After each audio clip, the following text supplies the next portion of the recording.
नमस्कार, मेरा नाम है नरपत। तो आज मैं लेकर आपके लिए सामाजिक विज्ञान इतिहास चैप्टर 9 नए साम्राज्य और राज्य। अभी ऐसे प्रश्न उत्तर एनसीईआरटी बेस्ड और ये MP board, UP board, Bihar board, Jharkhand board, Rajasthan board सभी के लिए है, सीबीएसई बोर्ड सभी के लिए। ठीक, तो कल्पना करने की बात है तो स्वयं करेंगे छात्र। तो आओ याद करें। याद में क्या है, सही है गलत बताना है। पहला प्रश्न है ये।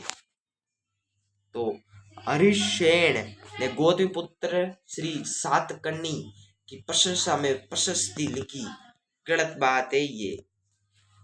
ख है कि आर्यवर्त के शासक समुद्रगुप्त के लिए भेंट लाते थे। गलत बात। ग है दक्षिणापथ में 12 शासक थे। सही बात। गुप्त शासकों के नियंत्रण में 2 महत्वपूर्ण तक्षशिला मदुरै थे। गलत बात। इसके बाद एलो पल्लवों की राजधानी थी। एहोल पल्लवों की राजधानी थी। गलत है यही। इसके बाद दक्षिण भारत में स्थानीय सभाएं सदियों तक काम करती थी। ये सही बात। मतलब ये इसका ग और च ये दोनों सही, बाकी सब गलत। ठीक। दूसरा प्रश्न है, ऐसे 3 लेखकों के नाम बताओ जिन्होंने हर्षवर्धन के बारे में लिखा। तो 3 लेखक जिन्होंने हर्षवर्धन के बारे में लिखा, हर्ष का दरबारी कवि बाणभट्ट और चीनी तीर्थ यात्री श्वेतांग ना श्वेन तुसान। इसके बाद चीनी तीर्थ यात्री सिंह। ठीक। तीसरा प्रश्न है, इस युग के सैन्य संगठन में क्या बदलाव आई। तो उत्तर है, राजा एक संगठित सेना रखते थे जिसमें हाथी, रथ, घुड़सवार और पैदल सिपाही होते थे, पर इसके साथ कुछ सेनायक भी होते थे जो आवश्यकता पड़ने पर राजा को सैनिक सहायता दिया करते थे।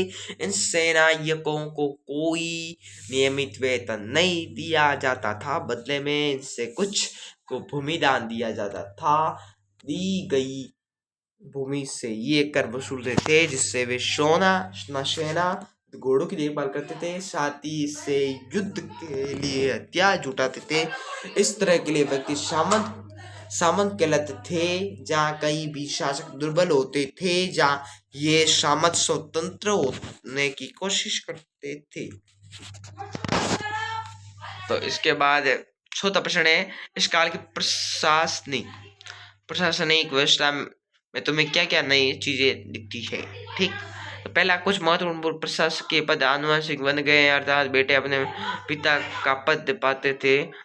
जैसे कि कवि हरिशेन अपने पिता की तरह महादंडनायक अर्थात मुख्य न्याय अधिकारी थे। इसके बाद दूसरा पॉइंट है कि कभी कभी एक ही व्यक्ति कई पदों पर कार्य करता था, जैसे कि हरिशेन एक महादंडनायक होने के साथ साथ कुमारा मात्य अर्थात एक महत्वपूर्ण मंत्री था, तथा एक संधि विग्रहिक अर्थात युद्ध और शांति के विषयों का भी मंत्री था।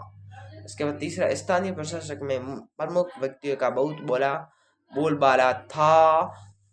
इनमें नगर श्रेष्ठी यानी मुख्य बैंकर या शहर का व्यापारी, सार्थकवाद यानी व्यापारियों के लिए काफिले का नेता प्रथम कुतिलक अर्थात मुख्य शिल्पकार तथा कायस्थ यानी लिपियों के प्रधान जैसे लोग होते थे।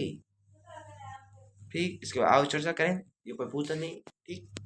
तो ये आपको कहते हैं टीचर, तो ये आप स्क्रीनशॉट ले लें। इसके बाद चैप्टर 10 को मिलेंगे हम 2 बजे 2 PM वीडियो आ जाएगा, देख लेना। चैप्टर 10 का नाम है इमारतें, चित्र तथा किताबें। Bye bye. Like subscribe.